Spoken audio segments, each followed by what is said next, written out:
So good to see you all here this morning. In case you didn't catch our message we sent to the congregation, our sound system is down for the moment. We're hoping and praying, and we have a Christmas miracle on our hands, and it comes back in the next few days. So I'm just going to ask you to turn those listening ears on a little bit more because I have to project a little bit more, not having a microphone. We're also attempting a lot to upload a stream of this service later. Our live stream is down as well. But there is lots of good news. There is lots of good news at St. David's as Christmas is approaching.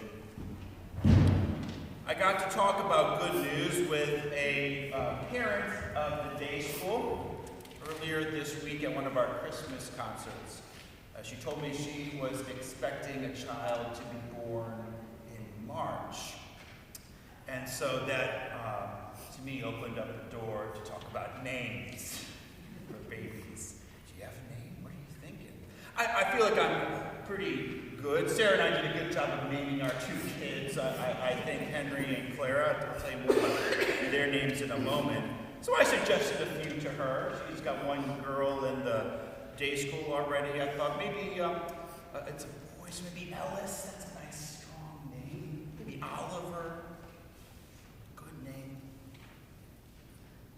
There's weight in naming our children, right? As any parent knows. There's family significance often that we take into consideration. As I mentioned, Henry's name is one that my wife and I had decided long before he even arrived. It's a name we love, but it's also a name in my family's tradition. It began with a missionary bishop to Japan in the 19th century. And it's been passed down to other Henrys in our family. Clara it has two reasons for her name. It's an anagram of my mom's name, Carla. Take the letters and move around. It's also an ode to what Henry was watching a lot of around the time that Clara was coming into her life, the Nutcracker. You know, the little dancer, the Nutcracker. Names are important. They carry hope and expectation. Carry on family stories. Names can also chart new paths and unique identities. And today we learn of two names for the one we call Messiah, the Christ. In Matthew's birth narrative, it's Joseph who takes center stage. And after a dream and a visitation by an angel, it's Joseph who names the child Jesus. And Jesus, the name Jesus in its Hebrew, means God saves. God saves. And it says that in the text, that God will save us from our sin. So Jesus means God saves. Already we're starting to hear a little bit about who this child will be, just in his name. Matthew also gives us another name or title for this child. Emmanuel, God with us. Emmanuel is the Hebrew name that's mentioned in the Old Testament reading we heard before in Isaiah chapter 7.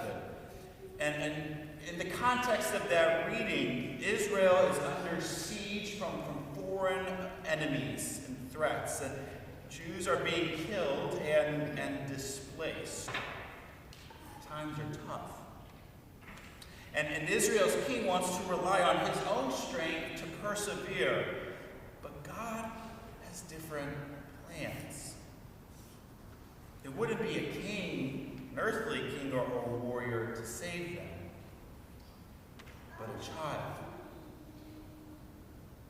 Isaiah's prophecy is a promise from God to God's people. Through the prophet Isaiah, God says, I will restore you. I will be with you.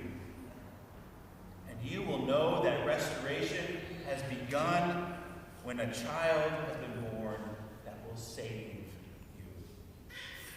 The author of Matthew remembers this promise from Isaiah and sees the promise fulfilled in Jesus. What is God's promise? To be with us in good times and in bad. We know and feel God's presence when we experience love and joy, compassion. God is with us when estranged or broken relationships are reconciled, when vulnerable people are cared for. Today, we look forward with great anticipation, of course, to the wonder and glory of God's presence with us on Christmas Day. And if we're being honest, all of this is hard. All of this going on at this time of year. It is the most wonderful time of year, and it's definitely the most stressful.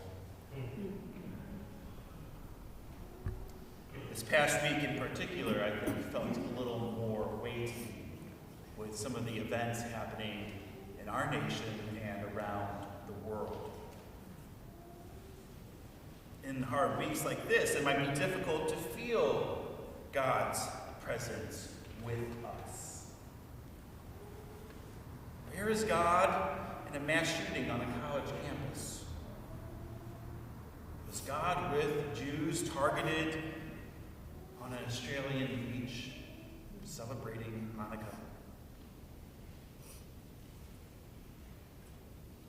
The worst experiences of life resist easy theological answers. And still, I say, yes, God is with us. God isn't in the business of stopping our free will and the evil that might result because of it.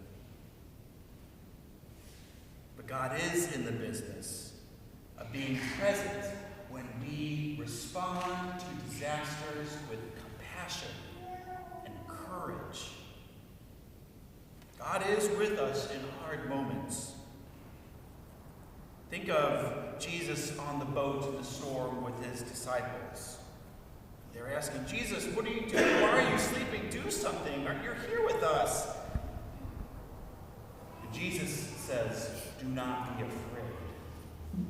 Trust me. The tide will subside. The waters will be still. You may not see it now, but all shall be well.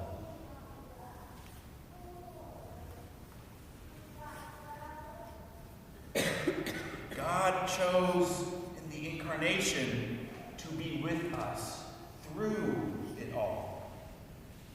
Born in a manger, God is with us in our stable moments, the lowest, smelliest, humiliating moments of life.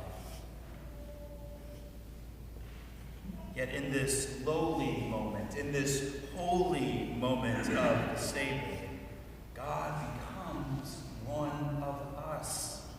God becomes one with us in a way that offers healing and hope to the world on the darkest nights.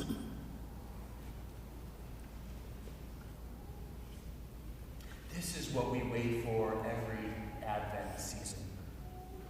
We wait for Jesus to be born because his birth reminds us that God is with us in this life. Today, Joseph and the angels speak the name of Christ, and we learn that he will be a special, sacred child, a child who saves,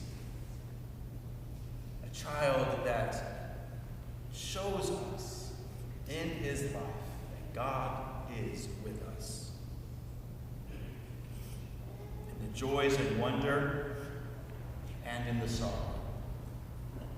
In the warm holiday moments we all hope for, and in our frantic panic to make everything perfect. God is with us when we respond to human tragedy with courage and compassion. God is with us in the love and generosity we share with the world. So this week, my friends, let us watch. Let us wait. Christmas will be here soon. The whole world will be reminded of our loving God, who saw love, joy, suffering, and sorrow, and chose to be born into this world. Amen.